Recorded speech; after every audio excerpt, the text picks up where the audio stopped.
इसके बारे में सवाल करने से पहले एक और बड़ी खबर बता दूं, क्योंकि इजराइल के खिलाफ ईरान के साथ जिस तरीके से रूस है, उसके बारे में बड़ी खबर यह है कि ईरान में लगातार अब रूसी कार्गो प्लेन भी उतर रहे हैं। ईरान में रूस के मिलिट्री ट्रांसपोर्ट विमान और रूस से ईरान को हथियार सप्लाई का जो दावा है, उसके बारे में एक एक इंफॉर्मेशन अब सामने आ रही है, क्योंकि IL-96 कार्गो प्लेन से लाए जा रहे हेवी मिलिट्री हार्डवेयर को लेकर खबर बहुत बड़ी है।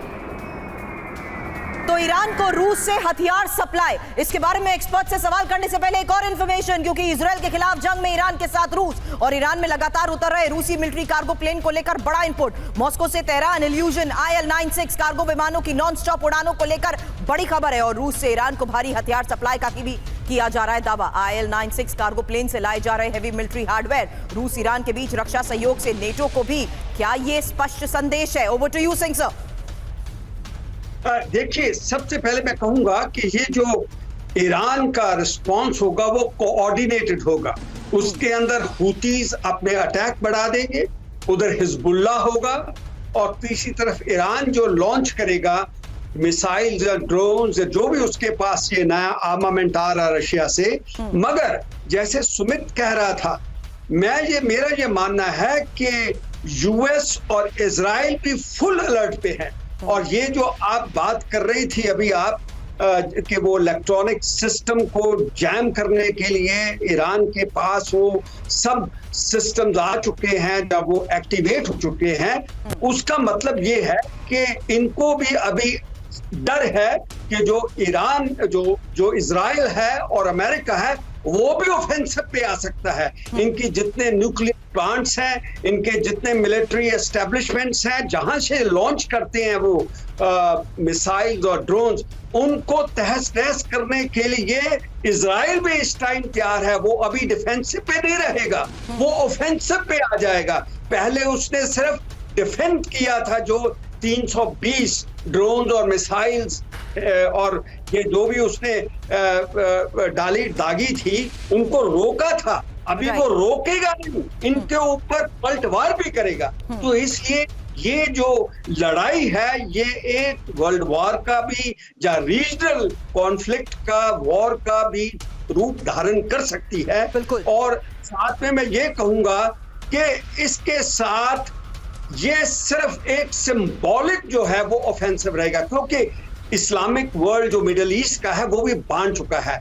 इसके साथ ईरान के साथ सऊदी अरेबिया नहीं खड़ा, यूएई नहीं खड़ा, दूसरे देश खड़े जो मिडिल ईस्ट के हैं, जॉर्डन नहीं है, अकेला है ये। इसकी क्या मिलिट्री कैपेबिलिटी है कि वो इजराइल और अमेरिका का सामना कर पाए अपने सिर्फ प्रॉक्सीज के साथ? क्योंकि एक बहुत बड़ी बात मैं कहनी चाहता हूं कि देखिए, सिंबॉलिक क्यों होगा, क्योंकि ये ईरानियन जनरल नहीं मरा, ये उनके प्रॉक्सीज का एक हेड मरा है, जो इस्माइल खानी है। ये कोई वो पहले की तरह सुलेमानी जो उनका एक जनरल था वो मारा गया था, वो नहीं है। तो क्या ये इतना नुकसान उठाने के लिए रेडी होगा ईरान? बड़ा सवाल सर, लेकिन अभी जो हालात बन रहे हैं उसके तहत कहना गलत नहीं होगा कि मिडिल ईस्ट में ये बड़ी जंग की आहट है।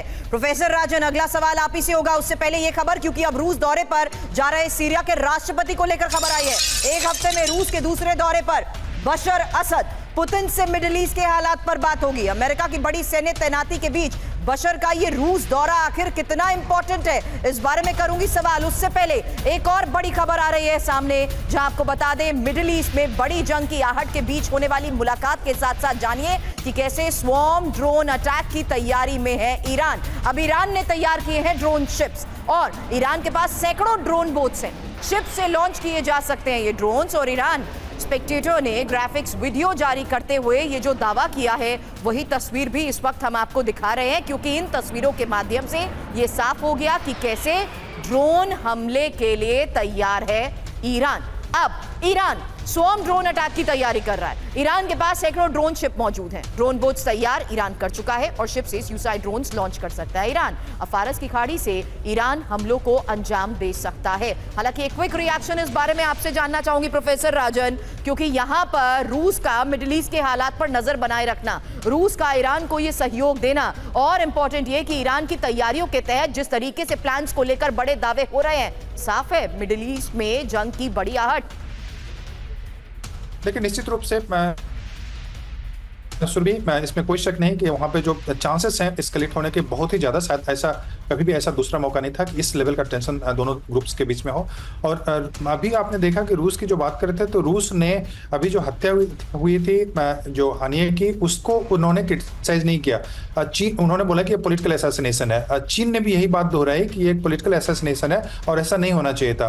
तो ईरान को लेके बिल्कुल अभी जो पूरा वर्ल्ड है, आप देख रहे हैं कि काफ़ी डिवाइडेड है और रूस पूरी तरह से ईरान को सपोर्ट कर रहा है। उसका कारण यह भी है कि रूस, अमेरिका और उसके जो दूसरे जो वेस्टर्न पावर है या नेटो है, उसको वो वेस्ट एशिया में ज़्यादा इन्वॉल्व करना चाहता है ताकि यूक्रेन पे दबाव कम हो। तो पूरी तरह से वो, अभी आपने बताया कि सीरिया के साथ भी वहाँ पे यात्रा कर रहे हैं, तो सीरिया को भी में भी रूस इंगेज्ड, आप जानते हैं। ईरान को पूरी तरह से सपोर्ट कर रहा है, हालांकि वो न्यूक्लियर सपोर्ट नहीं कर रहा है और अभी जो हाई रेंज मिसाइल्स हैं वो भी नहीं दे रहा है। लेकिन पॉलिटिकल सपोर्ट और जो दूसरे ड्रोन्स इत्यादि या टेक्नोलॉजी की आवश्यकता है, इलेक्ट्रॉनिक वॉरफेयर की बात आपने बताई थी, इन सारे माध्यमों से ईरान को पूरी तरह से सपोर्ट कर रहा है। और यह भी मान के चले कि अगर ईरान को रूस और चीन नहीं सपोर्ट करे तो इस ढंग का युद्ध भी जो अभी भी हो रहा है वह ईरान अकेले वेस्ट एशिया में इजराइल के विरोध में नहीं कर पाएगा। ईरान को पता है कि कहीं ना कहीं उसको इस तरह के देशों का सपोर्ट है और ईरान ने भी ड्रोन के माध्यम से रूस को भी सपोर्ट किया था और ईरानी ड्रोन्स काफी सक्षम भी माने जाते हैं। और इस कारण से अभी एक तरह से रेसिप्रोकल है कि रूस भी ईरान को एक और बड़ी खबर है, जो बातें आपने ईरान की तैयारी और ईरान की ड्रोन कैपेबिलिटी के बारे में की है, उसके अलावा एक और बड़ी खबर है, क्योंकि ईरान के पास है न्यूक्लियर बॉम्ब।